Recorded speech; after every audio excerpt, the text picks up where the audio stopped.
God mom, आप call क्यों नहीं अटेंड कर रही थी?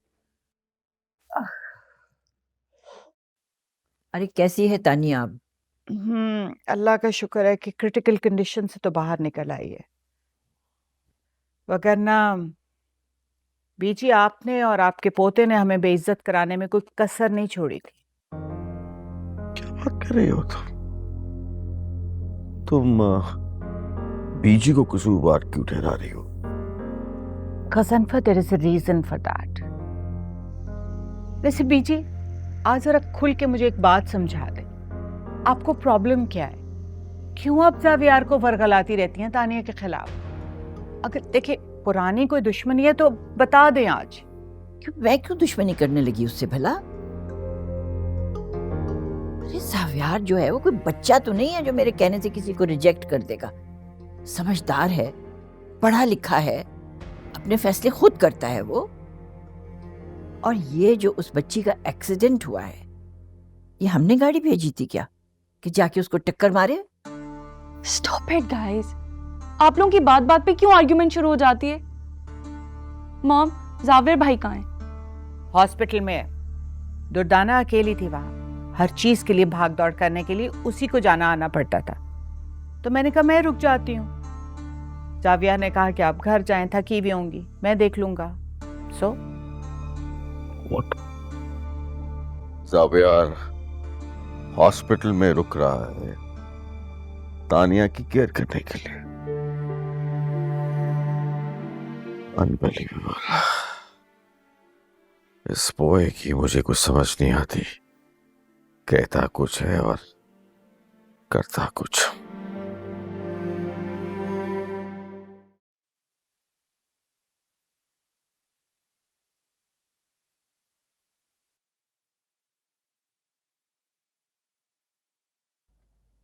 किसी के कहने से कोई चोर थोड़ी हो जाता है। बदबख्त लड़कियां। सोचती हूँ कहीं मेरा तुम्हें कॉलेज भेजने का फैसला गलत तो नहीं था।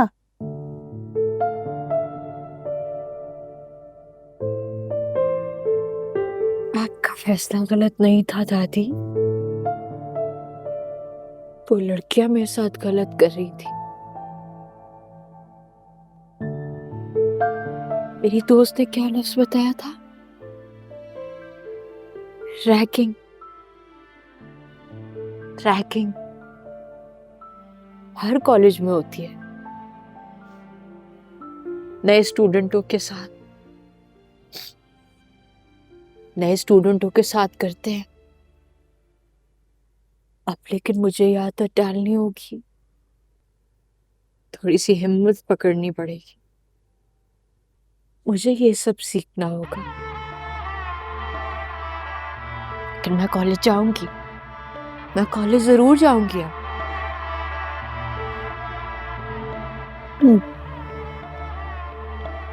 मेरी बहादुर बेटी, बहादुर बेटी। नहीं तो देखो, खाना नहीं खाया ना। चलो आओ आओ, खाना दो। आज शाबाश, आज आज।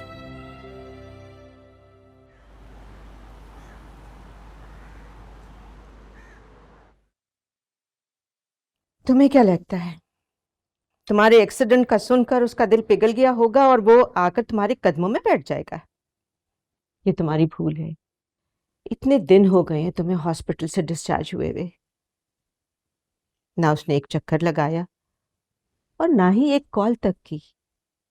हाँ बस करते हैं, थक गई हूँ आपके लेक्चर सुन सुन के। मेरी जिंदगी है ना, मैं खुद डिसाइड कर लूंगी सब हैंडल। मत करें इंटरफेयर।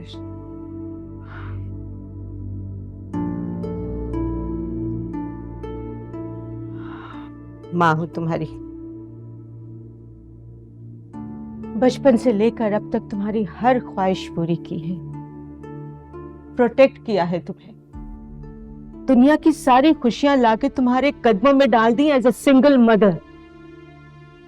मगर अफसोस, तुम भी अपने बाप जैसी निकली, जिद्दी और खुद सर। माँ बस कर दें अपना इमोशनल ड्रामा। जा रही हूँ मैं अपने कमरे में। तानिया, तानिया बेटा, अब भी वक्त है, सुधर जा। जावियार का ख्याल अपने दिलो दिमाग से निकाल दो, वो तुमसे मोहब्बत नहीं करता। ओके फाइन, मुझसे नहीं मोहब्बत करता वो, तो फिर किसी और से भी तो नहीं करता ना माँ।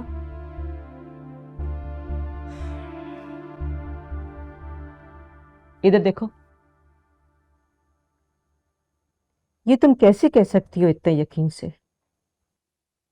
इतने यकीन से मैं ऐसे कह सकती हूँ माँ कि मैं उसे बचपन से जानती हूँ। I know him inside out. जानती हूँ कि वो मुझसे बहुत प्यार करता है, बस कह नहीं पा रहा, एक्सेप्ट नहीं कर रहा। एंड आई नो कि एक ना एक दिन वो एक्सेप्ट करेगा। बस मैं इंतजार कर रही हूँ। इंशाल्लाह जैसा तुम चाहती हो वैसा ही हो जाए।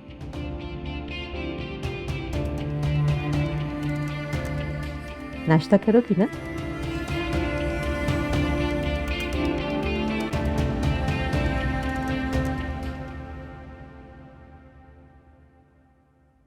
पाँच 15,000 वाला छल्ला 5,000 में बेच आई। अल्लाह, इतना महंगा छल्ला था वो। अगर मुझे बुखार ना होता ना तो मैं खुद ही चली जाती। अरे तो मैंने सुनार से कहा था ना कि इसका वजन ज्यादा है, मान ही नहीं रहा था। फिर कहने लगा ठीक है मैं आपके सामने चेक करके दिखा देता हूँ। चेक भी किया, कहता अगर अभी भी आपको बीबी तसल्ली नहीं है ना तो जाओ कहीं और जाके बेच आओ। और दादी कसम से चेहरे से तो सुनार सच्चा लग रहा था। सुनार और सच्चा?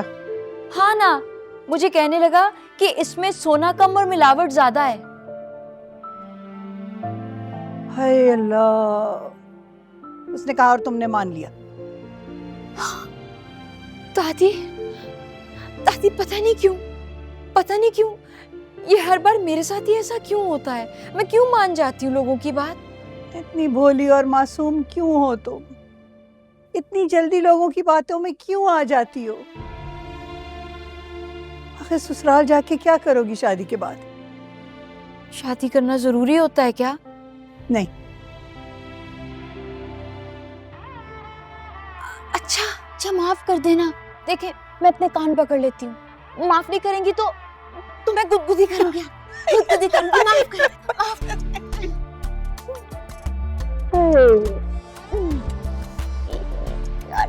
कब आएगी तुझे अक्ल? कब आएगी? क्यों इतनी भोली है तू? सुनार के बच्चे ने मुझे बेवकूफ बनाया।